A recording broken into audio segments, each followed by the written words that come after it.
आरंभ है कटकणा समुद्र उपकूल 20 किलोमीटर भितर माछ धरिबा मना। नवेम्बर 1 रु मे 31 जाए उपकूल समुद्र भितर को माछ धरिबारे कटकणा जारी करिसेंति सरकार।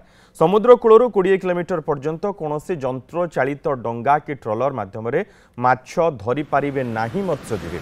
यही समय कूल को अंडादान करने को कईच आसी था सुरक्षा को प्राधान्य देउछंति सरकार। ओडिशार देवी ऋषिकुल्या और बरुणेई मुहाण मुहरे एभली प्रतिबंधक लागू करिसेंति सरकार।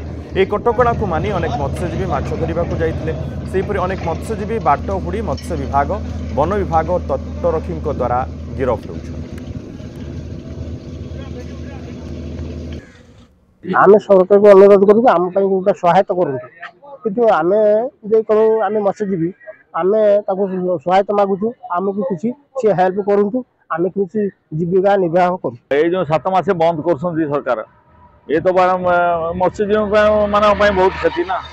सरकार को अनुरोध कराऊँ से मत्स्यजीवी मान किसी आर्थिक साहाय्य ठीक आर्थिक अनुदान 20 ରୁ 15 ରୁ 20 हजार टका जब साहाय्य मिलता निश्चित भाव में मत्स्यजीवी मैंने उपकृत होते। कर्मचारी मैंने किसी ना से नेले तेणु माछ न मालिक भी दे पारे ये जो असुविधा हम इतने मत्स्यजीवी मैंने असुविधा पड़े।